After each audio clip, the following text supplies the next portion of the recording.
Eknath शिंदेंचं card बाद झालेलं आहे. अजित पवारांचंही कार्ड बाद झालेलं आहे.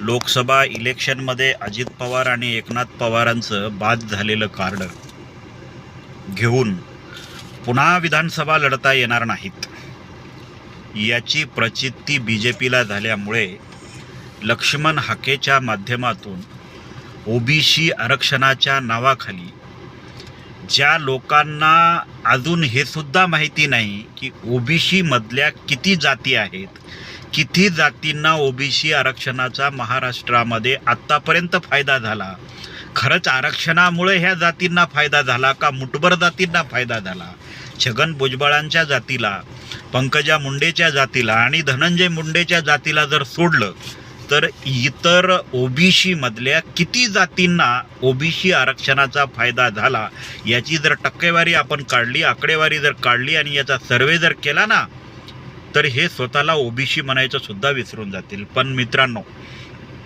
माझं दोन्ही समुदायाला सांगणं आहे, मग तो OBC असेल किंवा मराठा असेल, याच्यामध्ये प्रॉब्लेम काय होतोय की BJP त्यांची राजकीय पोळी भाजून घेण्यासाठी आपला बळी देत आहे. मागच्या लोकसभा इलेक्शनमध्ये जरांगे पाटलांचं कार्ड चालल्यामुळे अजित पवार असतील किंवा सध्या सत्तेमध्ये असलेले मुख्यमंत्री एकनाथ शिंदे असतील, हे पूर्णपणे अपयशी ठरलेले आहेत. त्याच्यामुळं BJPचा जो अजेंडा आहे महाराष्ट्रावर पुन्हा सत्ता गाजवण्याचा, तो अजेंडा आता पूर्णपणे फ्लॉप होताना दिसत आहे. त्याच्यामुळं काहीही झालं तरी चालेल, पण महाराष्ट्र आपल्या हातातून गेला नाही पाहिजे यासाठी मागच्या काही दिवसापासून आपण बघितलं असेल की छगन भुजबळ इकडे जाणार, छगन भुजबळ तिकडे जाणार, अशा पद्धतीच्या बातम्या सुरू झाल्या होत्या.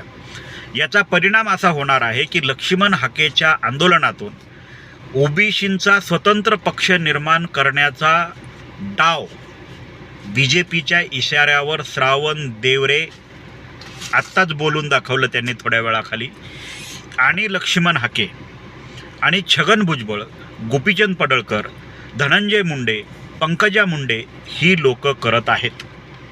त्यांनी BJPला वाचवण्यासाठी खुशाल पॉलिटिकल वातावरण निर्माण करावं, पण त्यात OBCंचा बळी देऊ नये.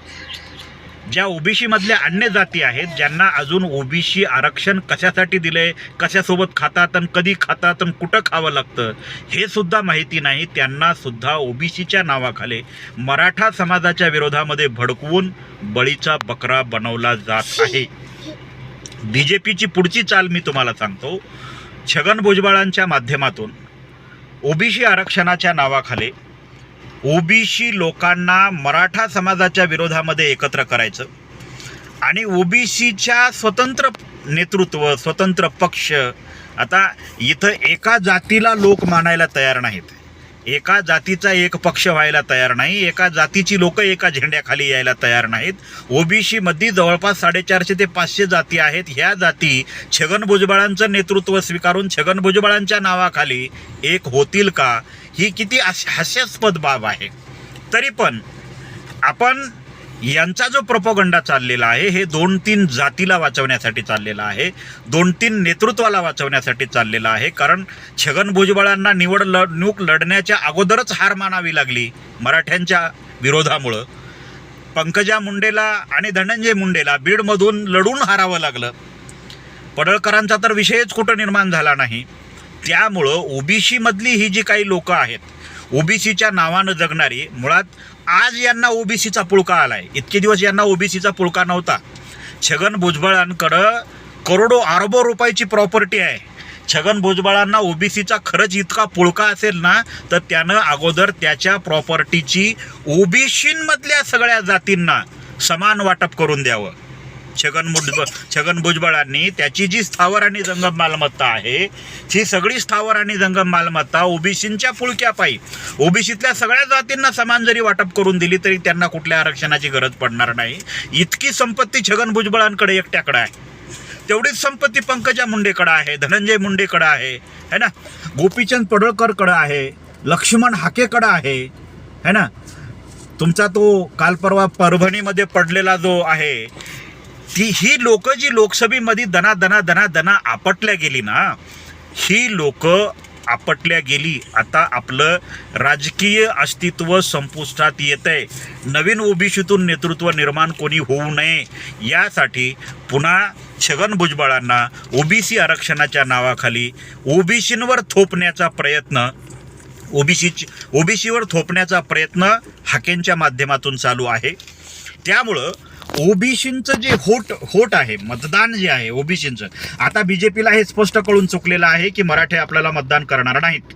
स्पष्ट आहे, मराठा समाज बीजेपीला मतदान करणार नाही हे त्यांना स्पष्ट झालेलं आहे. मग मराठा समाजाला जे होट आहे, मराठा समाजाचं जे मतदान आहे, याला पॅरेलल काहीतरी युक्ती आपण केली पाहिजे. कारण आता शिंदेंचा उपयोग नाही, अजित पवारांचाही उपयोग नाही. त्याच्यामुळं शिंदे आणि अजित पवारांना जर बाजूला काढायचं असेल तर आपल्याला दुसरा चेहरा सोबत घेणं गरजेचं आहे. म्हणून लक्ष्मण हाकेंना ओबीसी आरक्षणाच्या नावाखाली उपोषणाला बसवण्यात आलेलं आहे आणि त्यातून ओबीसीच्या नवीन नेतृत्वाची, नवीन पक्षाची शक्यता आहे की घोषणा होईल. आणि ओबीसीवाले निवडणुका बीजेपीच्या पैशावर, बीजेपीच्या इशाऱ्यावर, बीजेपीच्याच सगळ्या यंत्रणांवर निवडणुका लढवून मराठा समाजाचं जे होट बीजेपी पासून लांब गेलेलं आहे त्याला कव्हरअप करण्याचा प्रयत्न ओबीसीच्या माध्यमातून बीजेपी करत आहे. भविष्यामध्ये ह्या सगळ्या गोष्टी होण्याची फार दाट शक्यता आहे. कारण आज बीजेपी मराठा आरक्षण मुद्द्यावर पूर्णपणे रसातळाला गेलेली आहे. महाराष्ट्रातून नष्ट झाल्यासारखं बीजेपीची परिस्थिती आहे. त्याच्यामुळं काहीही करा पण पक्ष वाचवा, इतकी वाईट वेळ आज बीजेपीवाल्यांवर आलेली आहे. आणि त्या बीजेपीवाल्यांनी याची जबाबदारी लक्ष्मण हाकेंच्या गळ्यामध्ये टाकलेली आहे, भुजबळांच्या गळ्यामध्ये टाकलेली आहे, गोपीनाथ मुंडे, धनंजय मुंडेच्या गळ्यात टाकलेली आहे, पंकजा मुंडेच्या गळ्यात टाकलेली आहे. त्यामुळं यांच्या राजकीय कपटनीतीला लोकांनी बळी न पडता गावातील आपली सुरक्षा, गावातील आपले जे नातेसंबंध आहेत हे तुटणार नाहीत याची सुद्धा काळजी घेणं काळाची गरज आहे. भुजबळांना ओबीसीचा नेता व्हायची हौस आहे, त्यात काही दुमत नाही. पण इतके दिवस भुजबळ, आज ज्या दलितांची भुजबळांना आठवण येते, आज ज्या आंबेडकरवाद्यांची भुजबळांना आठवण येते, आज ज्या बाबासाहेब आंबेडकरांची भुजबळांना आठवण येते, हेच भुजबळ रिडल्सच्या प्रकरणामध्ये कुठं होते आणि काय करत होते याची नव्याने इतरांना सांगण्याची गरज आहे असं मला तरी वाटत नाही. त्यामुळं मराठा बांधवांनो तुम्हीही सावधान, ओबीसी बांधवांनो तुम्हीही सावधान. आपलं आरक्षण दोघांचंही कोणीही हिसकावून घेऊ शकत नाही, तेवढा दम कोणातही नाही. पण बीजेपीनं टाकलेला हा जो गळ आहे हा मराठा वोट बँकला निष्कासित करून ओबीसी आरक्षणाच्या नावाखाली ओबीसीतल्या अन्य जातीला आरक्षणाच्या नावाने जागृत करून पुन्हा सत्तेवर येण्यासाठी हा बीजेपीचा डाव आहे. हा डाव आपण ओळखावा आणि बीजेपीच्या ह्या कूटनीतीला बळी पडू नये हीच विनंती आपणास